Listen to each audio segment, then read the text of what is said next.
Hello everyone, ఎలా ఉన్నారు? అందరూ బాగున్నారా? అందరూ బాగుండాలని కోరుకుంటున్నాను. Welcome to my channel Chaitanya Rekha vlogs. ఈరోజు వీడియో ఏంటంటే బెండకాయ ఫ్రై, పులిహోర, ఇంకా ఆలు ప్యాటీ ఈరోజు లంచ్కి ప్రిపేర్ చేశాను. ఇంకా రాగిపిండి దోశ కూడా ఈ వీడియోలో మీకు చూపిస్తున్నాను. ఈరోజు ఈ వీడియోలో స్పెషల్ ఏంటంటే ఈ ఆలు ప్యాటీని ఎలా ప్రిపేర్ చేసుకోవాలో పర్ఫెక్ట్గా తెలుసుకోవచ్చు. ఈ బెండకాయని కూడా వాము, మెంతులు, జీలకర్ర, ధనియాలు వేసి పౌడర్ చేసి ఫ్రై చేశాను. చాలా బాగుంటుంది. మీరు కూడా ఒకసారి మీ ఇంట్లో ఈ రెసిపీని ట్రై చేసి చూడొచ్చు. ఎగ్జాక్ట్గా చాలా చక్కగా కుదురుతుంది. ఎంతో టేస్టీగా ఉండే ఈ రిసెప్ట్స్ని చూద్దాం. ఈ రెసిపీస్ కన్నా ముందు దోసపిండి కోసం ఈ బియ్యంని కడిగి నానబెట్టేసుకొని పక్కన పెట్టేసుకుందాం. వాటి కొలతలు ఏంటంటే 2 గ్లాసుల రాగులు, 1 గ్లాసు బియ్యము, ఇందులో 1/2 గ్లాస్ మినపప్పు వేసి పక్కన సైడ్ నానబెట్టుకోవాలి. రాగుల్ని మాత్రం చాలా చెత్త ఉంటుందండి. అందుకే మనం సపరేట్గా ఒక 5-6 సార్లు అయినా సరే రాగుల్ని కడిగి నీట్గా పక్కన పెట్టుకోవాలి. మనం చూడండి ఎంత చెత్త వస్తుందంటే. ప్యాకెట్లో ఉన్న బ్రాండెడ్ రాగులు తీసుకున్నా కూడా అందులో ఇలా చెత్త ఉండే అవకాశం ఉంది. అందుకే రాగులు ఎప్పుడు చాలా ఎక్కువ సార్లు కడిగి శుభ్రంగా పక్కన పెట్టుకోవాలి.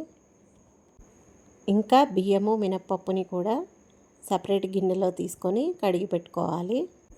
రాగులు ఎక్కువసేపు నానితే దోశ చాలా టేస్టీగా ఉంటుంది.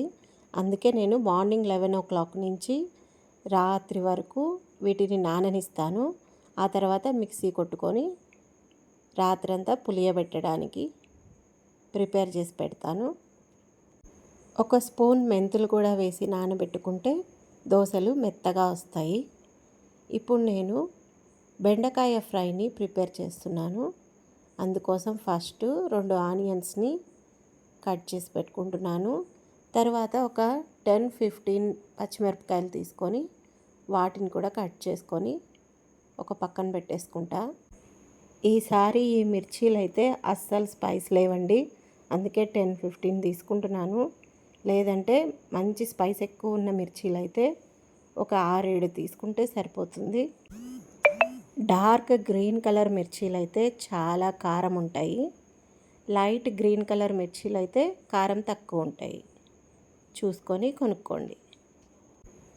ఈసారి ఈ బెండకాయ ఫ్రైలో నేను వాము, జీలకర్ర, ధనియాలు, ఇంకా మెంతులు యాడ్ చేసి ఈ పొడిని బెండకాయలో వేసి ఫ్రై చేస్తున్నాను. మీరు ఎప్పుడన్నా వాముని బెండకాయలో వేసి ఫ్రై చేశారా? చేసింటే నాకు కామెంట్ సెక్షన్లో చెప్పండి. ఎందుకంటే ఇది ఆరోగ్యానికి చాలా మంచిదని చెప్పి ఒక బెండకాయలో మాత్రమే నేను ఇలా వాముని వేసుకొని చక్కగా వంట చేసుకొని తింటాను. అది కూడా పులిహోర ఉన్నప్పుడు మాత్రమే ఈ బెండకాయ కాంబినేషన్. ఇది ఇంకా ఒక మెడిసిన్ లాంటి బెండకాయ ఫ్రై అన్నమాట.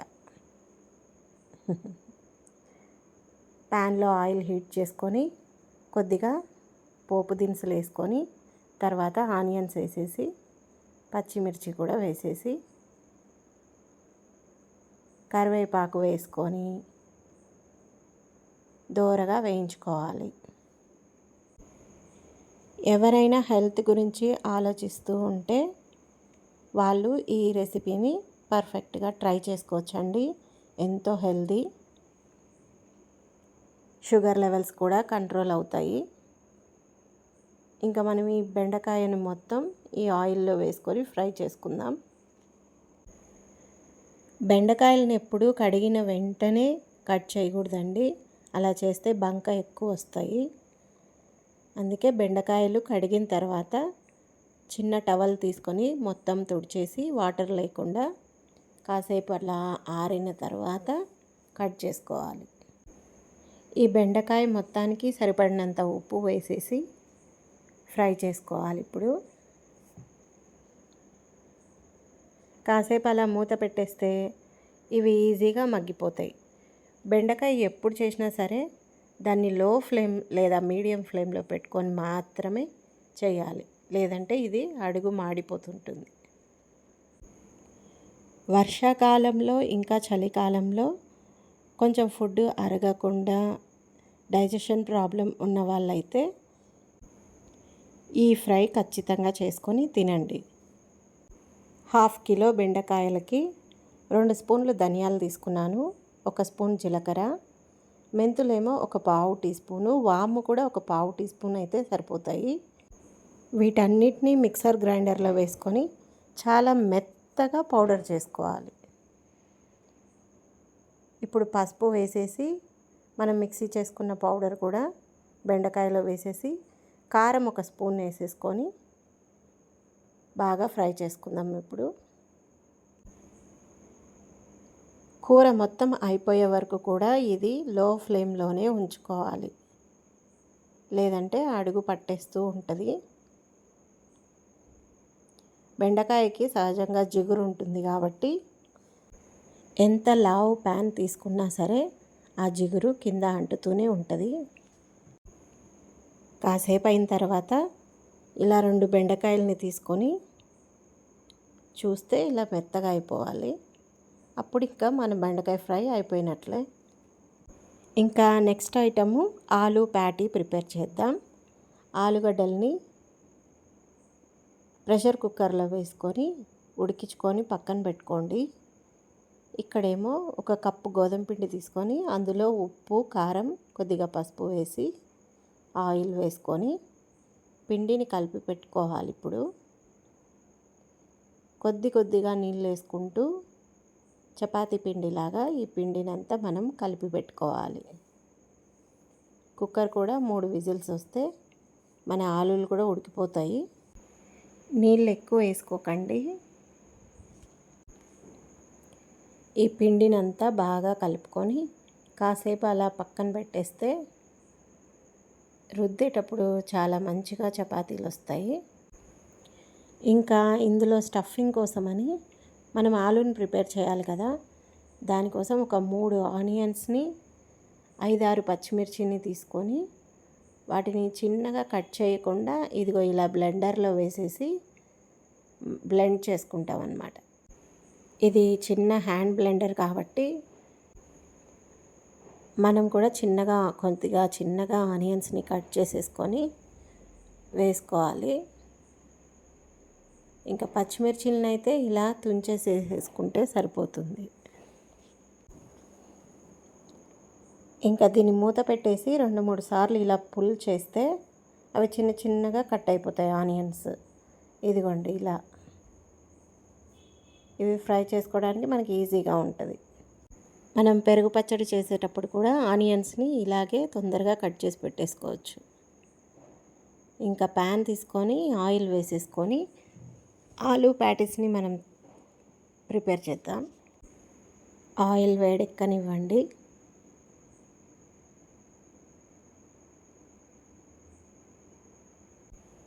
ఫస్ట్ అయితే జీలకర్ర, పోపు దినుసులు వేసుకొని చిటపటలాడిద్దాం.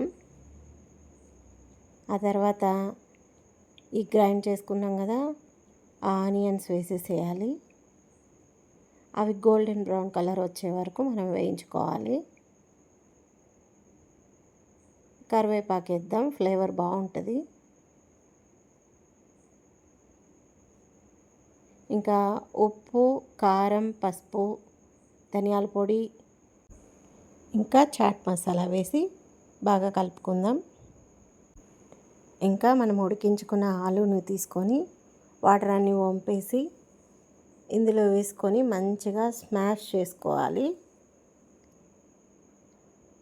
ఆలూల్ని మొత్తం స్మాష్ చేసుకుంటూ ఈ పొడులన్నీ కలిసేలాగా ఆలూనంతా ఫ్రై చేసి పెట్టుకోవాలి. ఇంకా నేను కొద్దిగా బటర్ వేస్తున్నాను.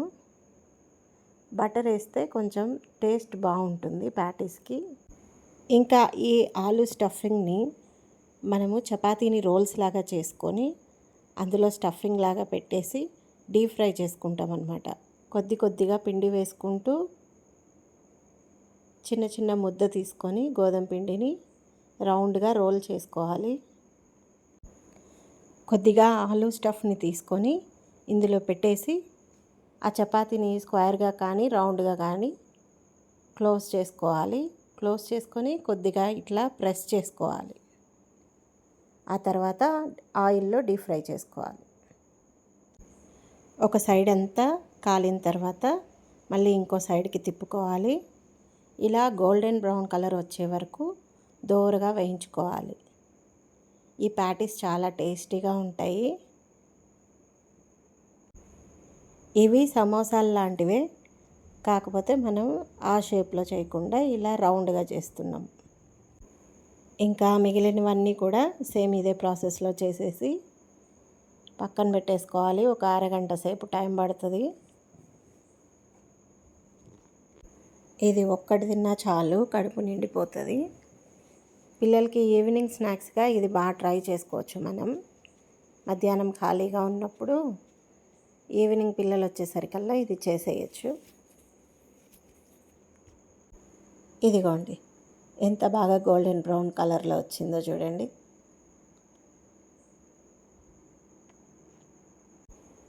ఇంకా ఇలాగే మిగతావన్నీ చేసేసుకున్నాను. ఇప్పుడు మనం లంచ్లోకి బెండకాయ, పులిహోర, ఆలు ప్యాటీ మొత్తం అన్నీ రెడీ అయిపోయినాయి.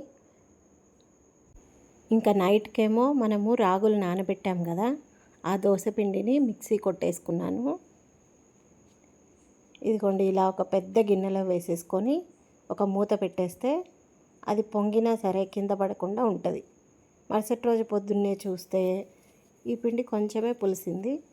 ఉప్పు, సోడా పొడి వేసేసి కలిపేసుకొని నీళ్ళు సరిపోలేదనుకోండి ఇంకొద్దిగా వాటర్ వేసుకోవాలి. దోసపిండిలాగా జారుగా రావాలి. తగినన్ని నీళ్ళు పోసుకోండి. నాన్ స్టిక్ ప్యాన్కి అయినా సరే నేను ఆనియన్ రుద్దుతాను. పెనం వేడెక్కిన తర్వాత ఇలా ఒక్క గరిట మాత్రమే దోసపిండి వేసి రౌండ్గా తిప్పేయండి. దోశలు చాలా పర్ఫెక్ట్గానే వస్తాయి ఇవి. కొద్దిగా ఆయిల్ వేసేసుకొని ఈ దోశని అటు ఇటు కాల్చండి. అలా చేస్తే మన రాగిపిండి దోశ చాలా టేస్టీగా వస్తుంది. మెత్తగా కూడా ఉంటుంది, మనం మెంతులు వేసాం కదా అందుకని. ఈ రాగిపిండి దోశ చాలా హెల్దీ అండి. ఇందులోకి పల్లి చట్నీ అయితేనే బాగుంటుంది. మీరు కూడా ఒకసారి ఈ రాగి దోశకి పల్లి చట్నీతో ట్రై చేసి బ్రేక్ఫాస్ట్కి తిని చూడండి. అంతేనండి ఇవాల్టి వీడియో. మీకు కూడా ఈ వీడియో నచ్చినట్లయితే, ఈ రెసిపీస్ అన్నీ నచ్చినట్లయితే మీరు కూడా ఇంట్లో ట్రై చేసి చూసి ఎలా ఉందో నాకు చెప్పండి. Please subscribe to my channel Chaitanya Rekha vlogs. Thank you అండి. Thank you for watching.